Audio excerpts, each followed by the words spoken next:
حدیث نمبر 3815 حدثنا ابو موسیٰ اسحاق بن موسیٰ الانصاری حدثنا معن هو ابن عیسیٰ حدثنا مالک بن انس عن هشام بن عروة عن ابی عائشة ان النبی صلی اللہ علیہ وسلم قال مروا ابا بکر فلیصلی بالناس فقالت عائشة یا رسول اللہ ان ابا بکر اذا قام مقامك لم يسمع الناس من البكاء فأمر عمر فليصلي بالناس قالت فقال مروا ابا بکر فلیصلی بالناس قالت عائشة فقلت لحفصة قولي له ان ابا بکر اذا قام في مقامك لم يسمع الناس من البكاء فأمر عمر فليصلي بالناس ففعلت حفصة وقال رسول الله صلى الله عليه وسلم إن كنا لأنتن صواحب يوسف مروا أبا بكر فليصلي بالناس فقالت حفصة لعائشة ما كنت لأصيب منك خيرا. هذا حديث حسن صحيح وفي الباب عن عبد الله بن مسعود وأبي موسى بن عباس وسالم بن عبيد. حضرت عائشہ صدیقہ رضی اللہ عنہ سے روایت نبی اکرم صلی اللہ علیہ وسلم نے فرمایا ابو بکر سے کہو کہ لوگوں کو نماز پڑھائیں. جب رسول اکرم صلی اللہ علیہ وسلم کے وصال باکمال کا وقت قریب آیا، آپ بیمار ہو گئے اور نماز پڑھانے کا مسئلہ آیا تو آپ صلی اللہ علیہ وسلم نے فرمایا کہ ابو بکر صدیق رضی اللہ عنہ سے کہو کہ امامت کریں اور لوگوں کو نماز پڑھائیں. حضرت عائشہ صدیقہ رضی اللہ عنہ نے عرض کیا یا رسول اللہ صلی اللہ علیہ وسلم، حضرت ابو بکر صدیق رضی اللہ عنہ جب آپ کی جگہ کھڑے ہوں گے تو رونے کی وجہ سے لوگوں کو نہیں سنا سکیں گے. آپ کے مقام پر، آپ کے مصلی پر کھڑے ہونے کے بعد ابو بکر صدیق رضی اللہ عنہ کا رونا تھمے گا نہیں، روتے رہیں گے اور رونے کی وجہ سے قرات ہوگی، لوگوں کو آواز لوگوں تک نہیں پہنچے گی. انتہائی رقیق القلب ہیں اور وہ آپ کے عاشق ہیں، محب ہیں، آپ سے بے انتہا محبت کرنے والے ہیں. آپ کے مقام پر کھڑے ہو کر وہ اطمینان کے ساتھ نماز نہیں پڑھا سکیں گے. رونے کی کیفیت ان پر طاری ہوگی، گریہ وزاری کی، اور رونے کی وجہ سے لوگوں تک آواز نہیں پہنچ سکے گی. لہٰذا آپ حضرت عمر رضی اللہ عنہ کو حکم دیجئے کہ وہ لوگوں کو نماز پڑھائیں. تو آپ صلی اللہ علیہ وسلم نے پھر فرمایا ابو بکر سے کہو کہ لوگوں کو نماز پڑھائیں. یعنی جب حضرت عائشہ صدیقہ رضی اللہ عنہ نے یہ عذر پیش کیا کہ ابو بکر صدیق رضی اللہ عنہ رقیق القلب ہیں، انتہائی نرم دل ہیں اور رسول اکرم صلی اللہ علیہ وسلم کے ایسے عاشق ہیں کہ آپ کے مقام پر جب کھڑے ہو کر نماز پڑھائیں گے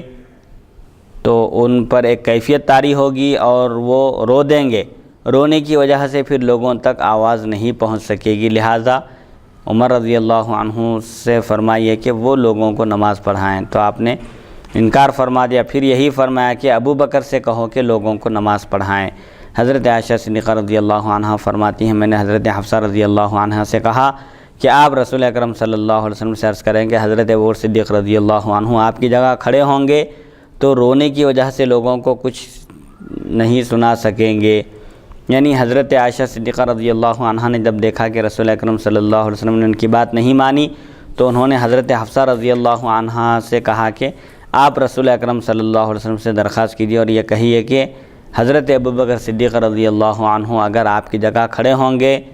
تو وہ تحمل نہیں کر سکیں گے، رو دیں گے اور رونے کی وجہ سے ان کی آواز پست ہو جائے گی، لوگوں تک قرات کی آواز نہیں پہنچے گی. لہٰذا آپ حضرت عمر رضی اللہ عنہ کو حکم دیجئے کہ وہ لوگوں کو نماز پڑھائیں. حضرت حفصہ نے ایسا ہی کیا تو رسول اکرم صلی اللہ علیہ وسلم نے فرمایا تم تو یوسف علیہ السلام کی صواحب ہو. یعنی یوسف علیہ السلام کے حسن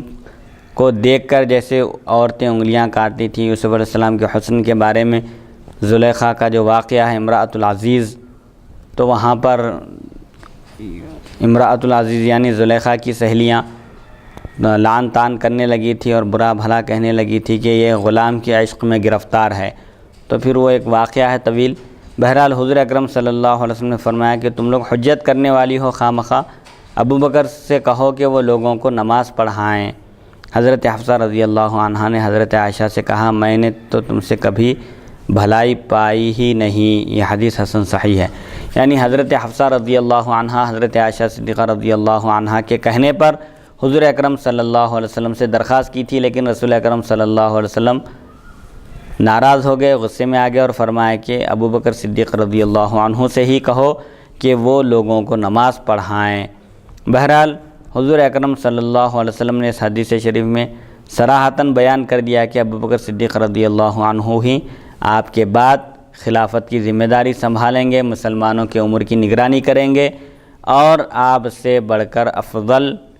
ساری مخلوق میں کوئی نہیں ہے انبیاء کے بعد، اسی لیے سیدنا ابو بکر صدیق رضی اللہ عنہ کو آپ نے اشارتاً اور کنایتاً بھی نامزد فرما دیا۔ اسی لیے حضرت سیدنا علی مرتضیٰ کرم اللہ وجہہ نے فرمایا، جب حضرت ابو بکر صدیق رضی اللہ عنہ کی خلافت کا معاملہ آیا تو آپ نے فرمایا کہ جن کو ہمارے نبی صلی اللہ علیہ وسلم نے ہمارے دینی امور کے لیے منتخب فرمایا، امامت جو دین کے کاموں میں سب سے بڑا شرف ہے، سب سے بڑا مقام و مرتبے کا حامل ہے، ایسی چیز کے لیے جب رسول اکرم صلی اللہ علیہ وسلم نے آپ کا انتخاب فرمایا تو پھر ہم اپنے دنیاوی معاملات کے لیے کیوں آپ کو منتخب نہ کریں۔ بہرحال اس حدیث شریف سے معلوم ہوتا ہے، اس میں صاف اس بات کی واضح دلیل ہے کہ حضرت سیدنا ابو بکر صدیق رضی اللہ عنہ نائب رسول ہیں، رسول اکرم صلی اللہ علیہ وسلم کے خلیفہ اور جانشین ہیں۔ حدیث نمبر 3816 حدثنا نصر بن عبد الرحمن الکوفی وحدثنا احمد بن بشیر عن عیسی بن میمون الانصاری عن القاسم بن محمد عن عائشہ قالت قال رسول اللہ صلی اللہ علیہ وسلم لا ينبغي لقوم فيهم ابو بکر ان يؤمهم غیره هذا حدیث غریب۔ حضرت عائشہ صدیقہ رضی اللہ عنہ سے روایت ہے، رسول اکرم صلی اللہ علیہ وسلم نے فرمایا جس قوم میں ابو بکر صدیق رضی اللہ عنہ موجود ہوں کسی دوسرے کو امامت کرنا مناسب نہیں ہے۔ یعنی جس جگہ، جس قوم میں، جس مجلس میں سیدنا ابو بکر صدیق رضی اللہ عنہ موجود ہیں کوئی دوسرا امامت نہیں کر سکتا، کیونکہ سب سے زیادہ افضل اور بہترین شخصیت سیدنا ابو بکر صدیق رضی اللہ عنہ کی ہے، تو آپ سے بڑھ کر جب کوئی معزز اور مکرم نہیں ہے تو پھر امامت کا شرف بھی اس کو حاصل نہیں ہو سکتا۔ اگر آپ موجود ہیں تو آپ ہی امامت کے زیادہ لائق ہیں۔